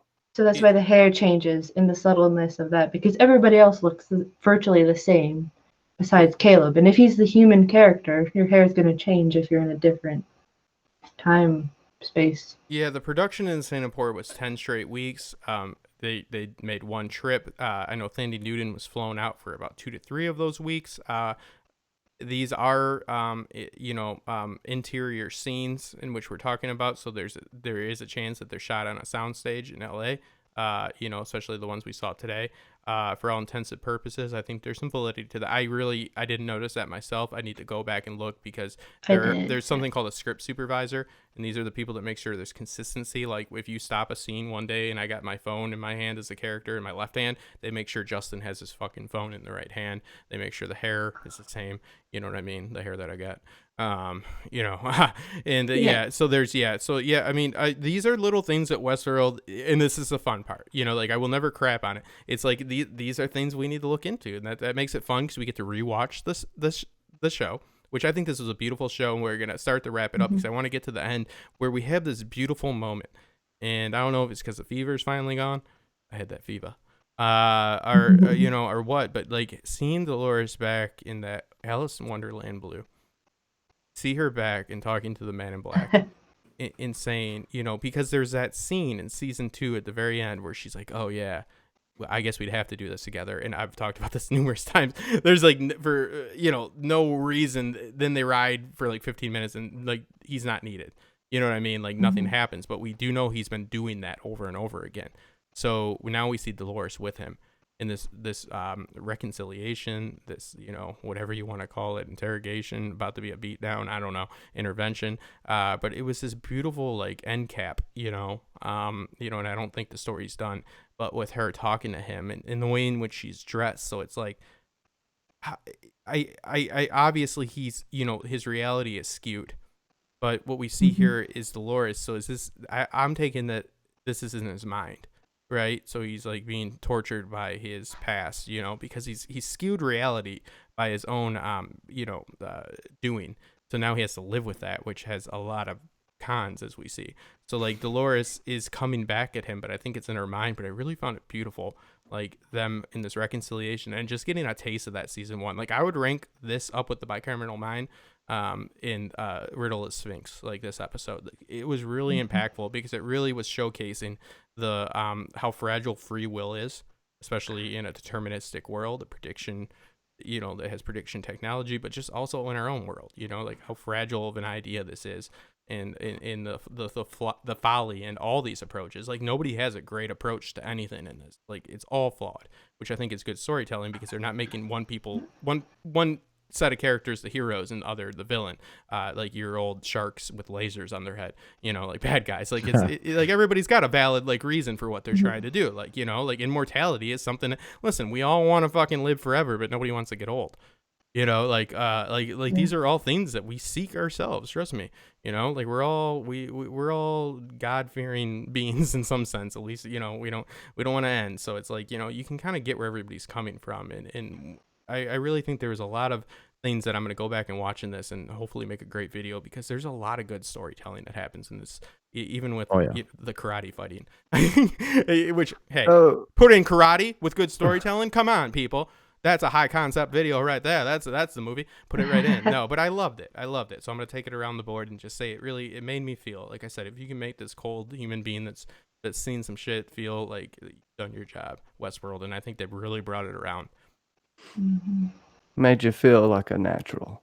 Like a woman. So are you wanting to go into William in just a second, right? Is that what we're going into next? Yeah. Okay, so we got another super chat. I do want to throw out, since we're talking about mirror worlds, there was a lot of mirror symbolism in William's scenes this week, and Shade of the Evening asks as well, because we got introduced to a new drug for Liam earlier. Is genre a drug? Why the name of the next episode? And I also want to point out the pinprick that Hell gave the Man in Black. Go, panel, go. Genre is, it's the drug that I guess everybody takes. It's like the catch-all from the masquerade party. And why the name of the next episode? We're dealing with a media company that names their episodes very on the nose. So we're probably and if you saw the previews for next week, it seems like Caleb's going on a bit of a drug trip. So that's probably what he's going to be taking genre probably next episode, and we'll get more of that because they kind of shuffled him out of the way when everybody was talking about that. So that's what I think. It's like drug trips with Caleb. Well, okay, for all intents and purposes, drugs make you, you know, like live life in a different way or perceive life in a different way. So genre, you know, is a style of either music or a style of storytelling, poetry, nonfiction, fiction, biographical. These are the 5 characters, you know, like five types of genre in general that are usually classified. So it's like genre could be like, you know, I guess take a drug and it's okay. So we have ecstasy, right? So it makes you feel a certain way and live a certain way. So it's like genre is like picking your story. And this is a lot. This whole narrative and this whole story is about choosing your narrative and your story. So genre is a drug. I don't know. I guess the marketability is there. It's not named terribly, but yeah, I take that as like, you know, pick your story, you know? Yeah. That's one. I mean, I don't know. That's off the top of my head, but that's what links up for me with this story. Really hammers down the power of narrative and the power of storytelling. Like, and how it changes us. Like Ford, of course, all he wants to do is tell his stories, like all great stories, rooted in fact. So genre makes sense to me. Like what in this predictive, deterministic world. What it's pick your own story. Remember those books when you turn to page 58, if you choose not to eat from the apple tree or blah blah blah, like it's pick your own story, I guess. Yeah. It's I don't know, drug use in the show has been wild. Like it's all over the place. And I don't know exactly why they've made such a point to include it into the story, right? There's this idea of psychedelics and being in a parallel world or traveling to a new world or experiencing life different.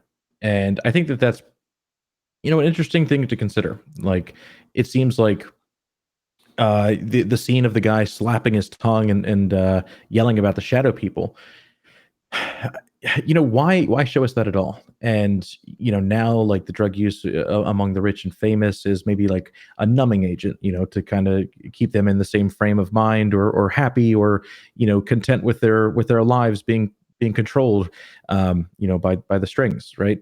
Because we know that this data exists. We know that companies are using this data. So we then have to wonder who knows about these classifications and these genres that people are being put into, right?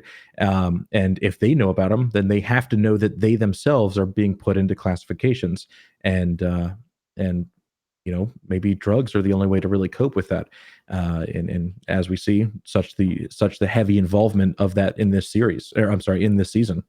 Yeah, well, I agree, and also like maybe not. Okay, so it's very Aldous Huxley, Brave New World. I brought this up last week. This is a book that's I think it's 90 years old. Which they use soma, and it's to keep them to have blind consumerism because they're living in a deterministic world. They're living in a predetermined world. And it's so there's a great argument for that because like what Haxter said is right in line with that. It's to keep them content, but also in a deterministic world with this predictive technology. Also, it's advantageous because again, the best way to predict the future is to dictate what happens, not necessarily guess. You know what I mean? So by giving people drugs is a great way to control that. By giving them these choices and sedating them to go down certain paths. So and I think it's also a narrative. It's always been a narrative, and I've spoken about this before, that there's a lot of parallels with technology with drugs, like how it changes us, how it changes the way in which we behave, and how it can alter our perception of ourselves and it's a those human around condition us. too, Yes, right? absolutely. So like the hosts, we look at them and they make them forget. Some people pop pills to forget. Some people do other things to forget. That are considered narcotics and so forth. So there's a big narrative there. And also like I think that Brave New World, I'm not gonna claim it's the best, like most entertaining read, but it definitely applies. At least read the cliff notes, go to Spark Notes on it, and you'll see it. It's a good book. It's I mean, this is way before its time, people. This is like just right after World War I when it was written. So like it completely applies to this story, like in the way in which they control people. It's just the technology isn't there. They do it through just like more I guess you'd call it like archaic means. But yeah, Johnny, We got another super chat, Justin. Luis Brooks again. Thank you so much. The teaser clips were genres, rom-com, etc. That's an interesting pickup. I like that. And Fiwet, did I say that right, Hax? Yeah, pretty sure. Genre is funny because Westworld shows so many genres and tropes from those genres, like People, Desire Cowboys, Shogun World, World War II, etc. And I even heard something of a murder simulation world tonight from Stubbs. If y'all noticed that, could be one of the parks. That was you can go be Jack the Ripper or be a fan. Oh, that would be an interesting idea for a park. You hear that? You go to Murder World, a little bit of Murder World. I would not from American Psycho. Yeah, I would. Thousand Crunches. I would not go and have tea and crumpets in Raj World. Let me tell you a secret. I'd go to Murder World too, brother. Don't worry about it. There is Fiwa also brings up about William might have been drugged. We haven't seen the scene from the trailers where he's being tortured with his drip. or forcing someone's forcing him to have the drip installed. We also haven't had him like covered in blood and say like I'm gonna save the effing world yet. So it's probably like the business deal that he was with that he's gonna have with somebody to get him out, because they want to force his hand, so they do want to put the host, whatever you want to call it, the chip. It's the drip, that enables the drip. Also, it is natural after you're covered in blood to say I'm going to change the world, and I'm usually like, well, you might want to change your shirt first. There was also everybody's mentioning also the pinprick that Charlotte is having on her finger. I think like what it could also be like a thing of, Johnny, what you mentioned in your video about the DNA swabbing. Yeah, but that's like the pinprick making the host copy of William, because if they're in the simulation or in this world, they've already predicted we need a host copy of Liam. Why not have a host copy of William as well? Like you have one of Liam and then one of William, and then who knows? There might be a host version of Serac somewhere, like to have or maybe a human all-powerful. Yeah. Just like seems like it could be one of those things as well. Well, Dolores probably just picked up one of his fingers after the incident in the park. No, but really, they showed blood for a reason. Now, this could still be it could be a dual application. We know there's something going on with him, but I would rather think that he's actually going insane from all of his misdeeds instead of him just being drugged. That's my opinion on it. Johnny, could you elaborate on what you were talking about? I'm sorry, because I really want you to get this in before we go off. You brought up a really valid point about DNA having memory. Briefly, and I find that to be very intriguing. Let's say, and this is kind of a theory out there, but there's reasons you have phobias, you have fears, you like certain things. There's reasons why. I never met my dad till I was 18, basically. But I walked like him, I talked like him, I did everything like him. I was like a carbon copy of my father without ever being influenced by him. You also have organ transplants where people claim, it's very interesting when you look into it. People claim to pick up these traits of the people they got the organ transplants from. And we know that's how DNA works. Life, you're either immortal or you reproduce. And when you reproduce, you pass down your genes. They will alter a bit for, evolution's sake. But for the most part, those characteristics and traits are going to stay the same unless you die off. Basically, if you just die from Darwinism being a little bit too stupid. Natural selection. But, you could possibly get memories, phobias of spiders, one of your distant relatives could have got killed by a spider or had a horrible experience with a spider. And even if you've never seen a spider, one pops up on TV and you freak the hell out. Why? Because they're scary. Because that's it's ingrained in your DNA. I will fight a guy with a knife before I fight a spider. I will give you that. Hopefully, I explained that all right. Yeah, and someone in chat wrote that it's epigenetics. Thank you, Jay. This was something that we talked about in the Watchmen series too. And I forget why we were talking about it in Watchmen, but yeah, it's really interesting. The whole, this idea of DNA and really us being so deterministic. I have really come around to this idea, and that a lot of what we think are our choices really aren't, because there is so much in our DNA that demands who we become. And because we know our DNA ahead of time, like we can literally see it at birth, it's the trauma theory, the genetic trauma theory in Watchmen. Yeah. Like I was the same way. I look like a carbon copy of my father. But it was, and same mannerism, same everything. And it was very much like, not a part of my life growing up, but we talk the same, act the same, all of that. And it's, it's really exciting to me because, programs like CRISPR that are like trying to map the human genome and really get into the finite details of what makes us human and what these individual strings of DNA really translate to in the long term. I fully believe in epigenetics and really want to know more about how we can change who we are as people, and if that really alters who we are. If if we can edit our DNA, would we? And I think we are, with the and it's going to be a problem already. We see people that are stacking the the the deck there, and getting these kids, they call what I think is called like cosmetic Designer babies. yeah, it's not a great thing. But no. And what's interesting about that Hex, I remember that is Watchmen. God, such a good show. And man, how relevant is that now? So good. God, So incredibly so good. sadly relevant right now too. I love it. Please don't do another season. It's perfect the way it is. Absolutely, guys. But using that same like going by that same logic, like the hosts can pass on through their code, right? Because like the DNA has a code, and we pass it on. Like Hex, you talked about your father, right? So like they can pass that on through code, in a sense. So like, do we see a connection there? Because this is the goal of Dolores is to procreate, to extend the lifespan of her people, to assure that, not extend it, ensure that. So like the same way in which you speak about DNA, and Johnny brings up like like that's pretty much coded.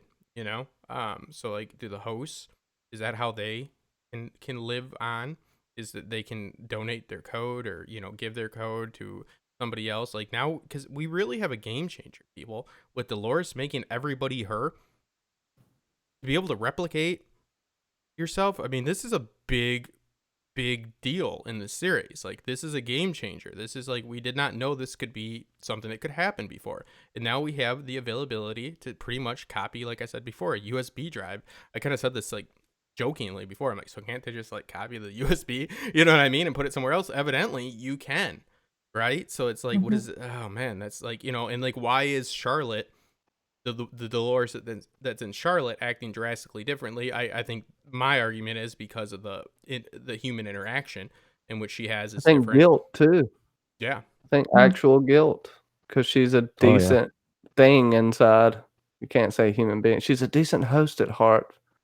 We'll see that come out though, but Caleb's gonna have to bring that out. She's already So he's already questioning her motives. They become different.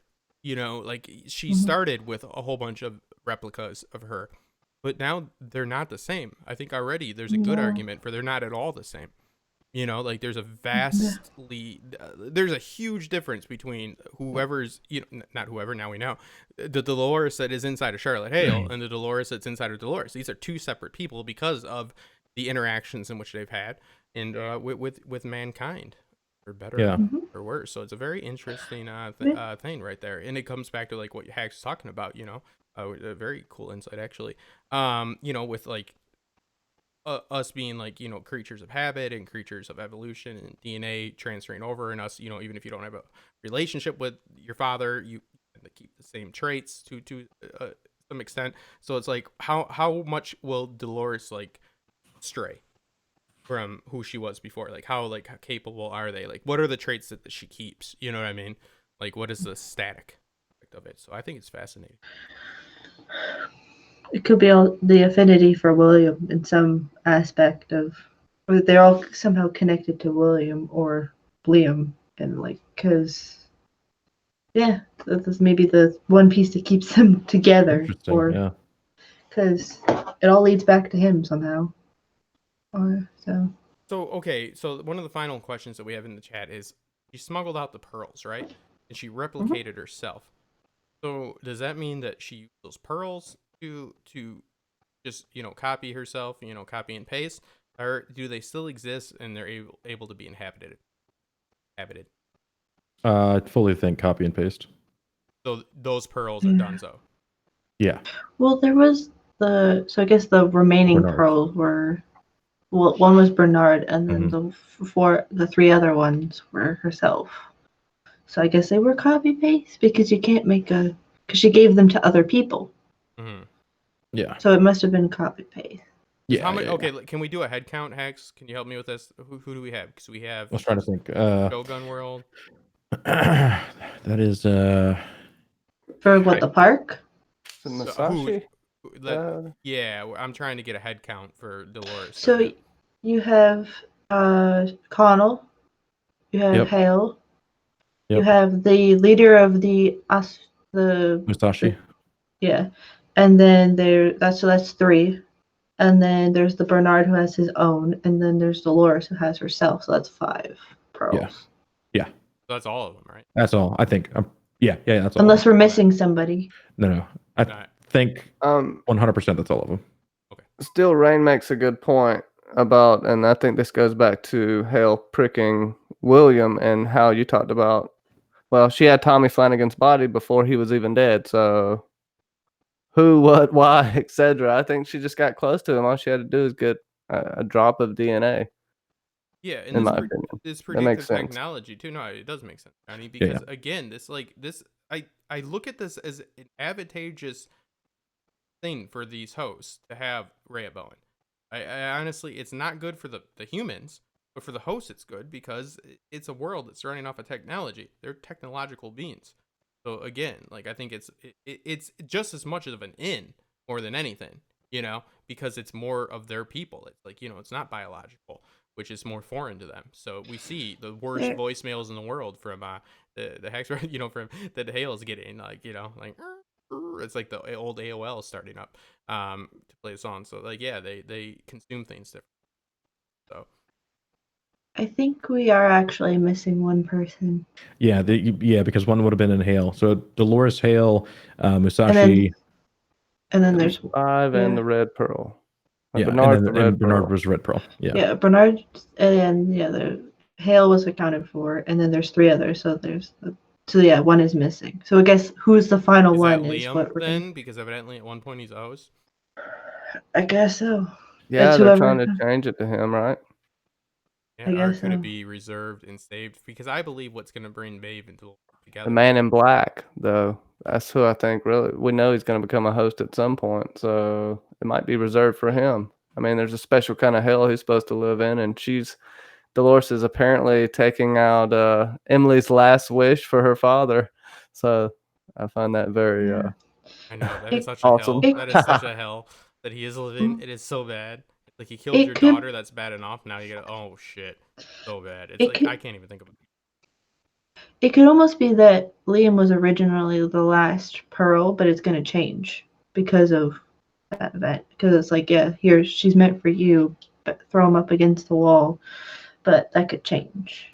Well, also, so like that's maybe if Dolores knows everything, like, and I don't tend to go down that route, but I don't think it's like a nonsensical route. But if she does know everything, then she would know that Maeve does want to find the Valley Beyond and get her daughter. That Pearl could be like her, her spade, her trump card, to offer, because I believe that's what's going to connect them. Like, Maeve is sent out on a mission to get that information with the motivation of getting her daughter back, but they can come to a deal because Maeve is not in line with Serac. You know what I mean? And again, X has a theory about it. Sorry, still have not watched that, but I know that nothing usually is as as much as I stress, you must please understand what is served to you, but also it is Westworld, so after that, understand that it can be, but you have to know what is being. So right now, Serac seems to be a pretty bad guy, as we know with Westworld. Things tend to change, so that'll be interesting where he comes in. Maybe it's for him. Maybe the whole thing is he wants to get his Pearl, become a human, a real boy again. A real boy again. So yeah, and then they addressed what happened to Paris in the show, which was, well, they didn't spell it out for you, but they addressed that Paris no longer exists. Probably not there. Thermonuclear incident. It's not a good idea. Plus, it's really interesting that the Mother of Exiles is the common name for the Statue of Liberty given to America by France, and now France may need assistance or needed assistance, or where did the refugees from France go after all that happened? And I think that'll be really interesting. How many times have we fucked over France? Like Revolutionary War, France helped us out. Then they had their thing. We're like, what's going on over there? Sorry about that. We don't. Dude, Rollo got in pretty good. Yeah. Dude, I posted on Twitter. I posted on Twitter that Serac might be Ford's brother. Yes, I had to disagree with you on that, and my boy Roger Roper did too. So I'm not check it trying to out. shit on you, brother, but like, I Check didn't. it out. Where did that Not come even from? let me say it. Where did it come from? I'd like to. Reddit. Yeah. What do you? Come at it. Tell So, me. what do you mean? What do you mean? Literally just using your brain. Literally, there's a brother that he holds his hand onto. We know that a brother exists. We don't know who he is, and we now know that there is going to be a child who is affected by this, catastrophe, refugeed somewhere. Right. The only thing that I think doesn't align is timeline wise, but And that it Ford's could. not French. It doesn't have to be. Mhm. A literal refugee child could go to any family. Don't including challenge Ford's me to family. use my brain because then it's gonna Yeah. poke So holes in stepbrother that, or like, Swiss adopted fucking brother. cheese. Yep. But brother adopted, yeah. I didn't know where that. I was like, where is that coming from? Like, okay, so I get dialogue wise and narrative wise where you're coming from, but I don't see it. I don't see it, but I do. Yeah, the I only do. thing that I think that doesn't work is time wise. Mhm. I think Yeah. that Ford might be way older. That is a Well, good the- defense, that- though. It's like, this is what's happening. Don't think about Ford's father didn't seem like the adoptive type, though. Because the thermonuclear incident happened in 2025. Yeah, And he looks exactly. like he's a 5-6-year-old at that point. So Yeah, or- Delos is also a very under Greek 10. name, not a Scottish name. Whatever. I do find it problematic that Ford's brother is Hi, Amberlyn. extremely fucking French. But whatever. Yeah. No, but no, I again, like, I was joking because Roger Roper's from Chat on TV, one of the best, if not the best podcast for Westworld. And like, I saw that too. And I was like, I just don't like, I just didn't see it. But no, narratively, I see where you're coming from, brother. I adamantly did. But hey, let's be Dude, real. thank you so much for seeing where I'm coming from. I really appreciate that, man. Whatever, man. You get what Ford I mean. did have a brother, though. Well, I didn't catch it. I was setting up OBS, and then I saw that. I'm like, what the hell, man? I'm like, oh, what's going on? Ford actually Wow, it's almost like affectionately you- petted his head. Yeah, exactly, dude. So there was a linger on that moment, like we need to know this character exists or something. Like his childhood was very much shaped with his involvement of this brother. But Yeah. So who is the brother? I the think dog was named Jacques.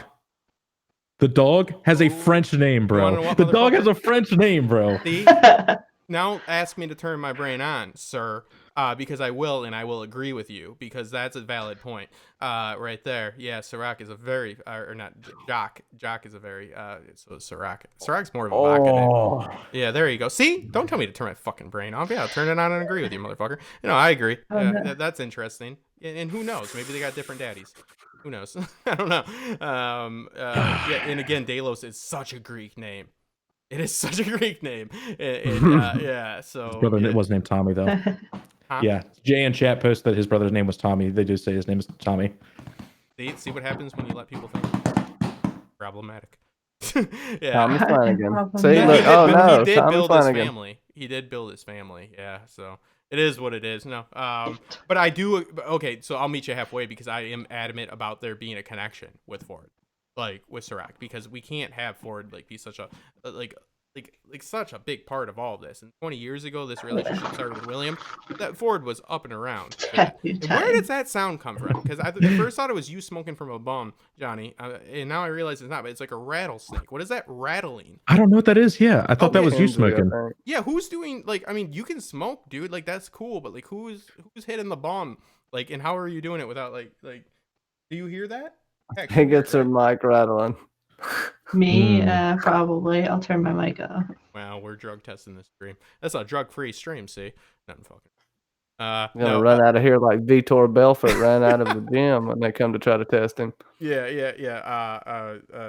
Testosterone, right there. TRT, Vitor. But no, thank you guys so much. I think that we're gonna close it up. I'm gonna say that I think this season is really playing out well, guys.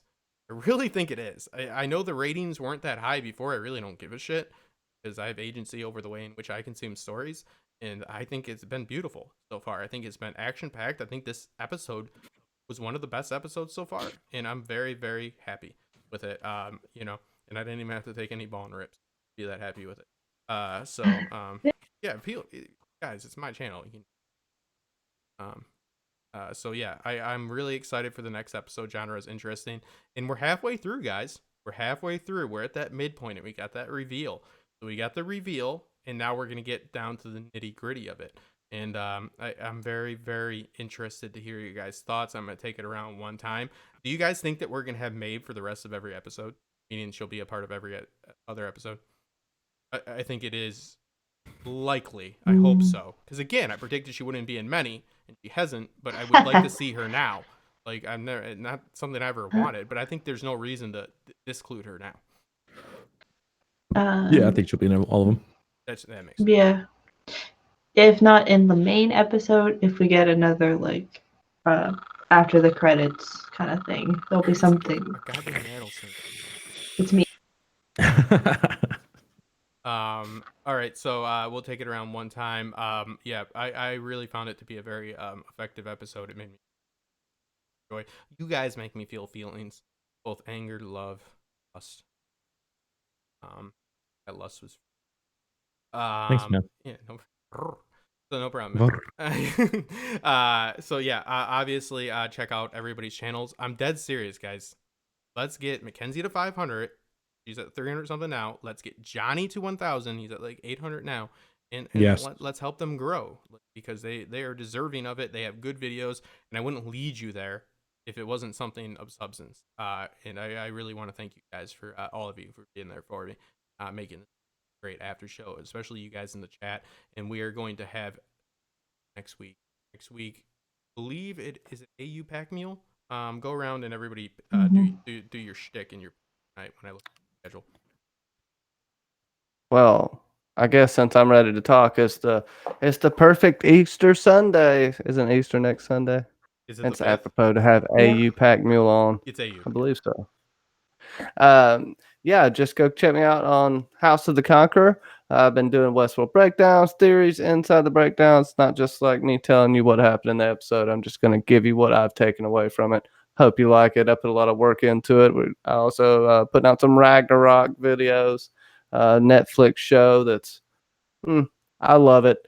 So you can check that out as well. We're doing live streams on the Great Spring Sickness of A Song of Ice and Fire, and I'll be doing a lot of other stuff on history, lore, gods, goddesses, and things like that. So go check it out. Thank you so much for having me on, Justin. And this has just been a fantastic chat tonight. I can't thank y'all enough. No, I can't thank you enough. No, you wonderful job, and thank you for doing the down and dirty work over there, and really helping this stream function the best it possibly can. That are here live and those after. Next, our special guest. Yes, you can find me under the YouTube channel, The Episode Club, where actually I've had all three of you on, including AU.